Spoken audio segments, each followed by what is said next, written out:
Hello students, this is your SST teacher Shikha and SST 5 के chapter 5 में आज हम पढ़ने वाले हैं the land of dense forest the democratic Republic यानी कि DRC का चैप्टर, जिसमें सबसे पहले हम चैप्टर की एक्सप्लेनेशन पढ़ेंगे। उसके बाद हम चैप्टर की एक्सरसाइज को सॉल्व करेंगे, जिससे आपको कंप्लीट चैप्टर का कॉन्सेप्ट अच्छे से समझ में आ जाए। So without wasting any more time, let's get started.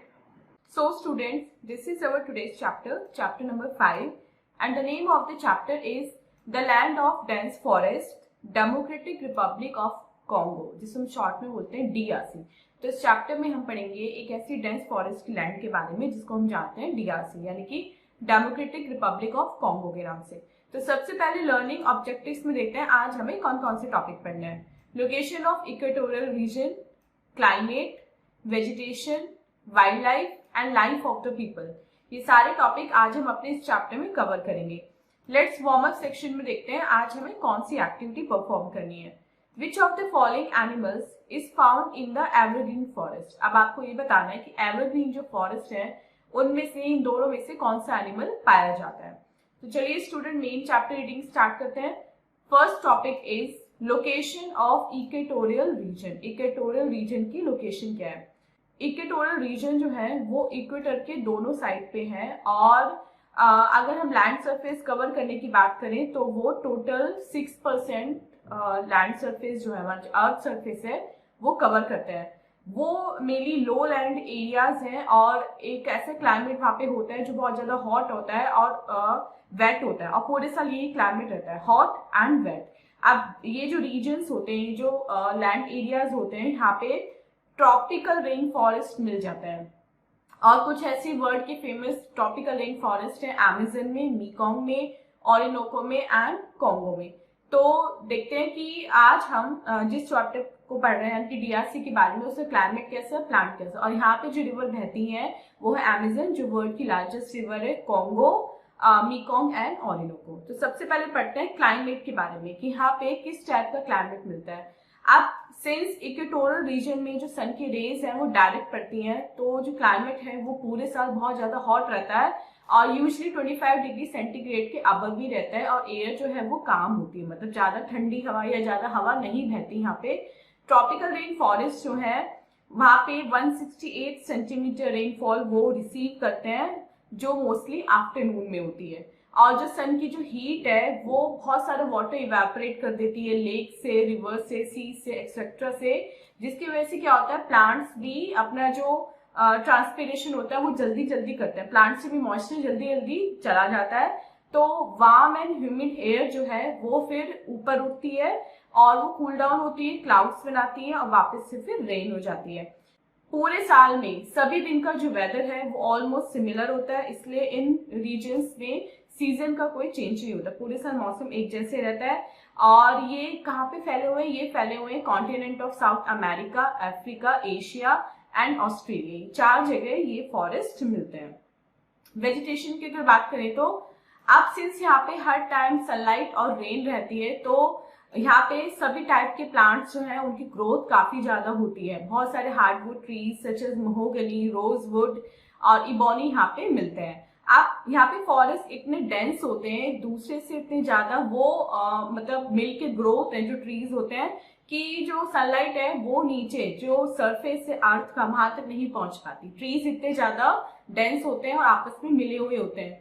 तो अब इसकी वजह से क्या होता है, जो टॉप ऑफ ट्रीज होती है वो 7 मीटर तक की लेयर बना लेते हैं जिसको बोलते हैं कैनोपी, और इसकी वजह से क्या होता है फॉरेस्ट फ्लोर पे सनलाइट नहीं पहुंच पाती, मतलब नीचे बिल्कुल अंधेरा रहता है। क्लाइंबिंग प्लांट्स भी कुछ यहाँ पे ग्रो होते हैं जैसे लियानास जो सनलाइट की वजह से ग्रो होते हैं। फॉरेस्ट जो फ्लोर होता है सिंस वो डार्क होता है तो वहाँ पे बहुत सारे मार्शीज, स्वैम्प्स ग्रो हो जाते हैं और वेजिटेशन और फंगस भी वहाँ पे ग्रो होता है, रॉटिंग हो जाती है, मतलब सड़ जाते हैं क्योंकि सनलाइट तो उनको मिलती नहीं है। अब जो ट्रीज हैं वो खुद को अडेप्ट कर लेते हैं हॉट एंड वेट क्लाइमेट में रहने के। ट्रीज में वैक्सी, लार्ज और फ्लैट लीव्स होती हैं और जो लीव्स होते हैं इनमें ड्रिप टिप होती है, मतलब नुकीली होती है, जिसकी वजह से जो रेन वाटर है वो एकदम से बह जाता है। अब ये फॉरेस्ट एवरग्रीन के अपीयरेंस इसलिए देते हैं क्योंकि ये साल में कई बार अपनी लीव्स को शेड ऑफ कर देते हैं, लेकिन तुरंत ही इनकी नई लीव्स आ जाती है, तो इसलिए इनको एवरग्रीन फॉरेस्ट बोला जाता है। Coffee, chocolate, banana, avocado and sugar cane, ये सब मोस्टली यहाँ पे ग्रो होते हैं। वाइल्ड लाइफ की अगर बात करें तो यहाँ पे बहुत डाइवर्स रेंज मिलती है और मिलियंस ऑफ एनिमल स्पीशीज यहाँ पे मिलते हैं, जिनको यहाँ plenty of food, warmth and water मिलता है। अब यहाँ पे 3 टाइप्स ऑफ एनिमल्स मिलते हैं। सबसे पहले पढ़ते हैं आर्बोरियल एनिमल्स के बारे में।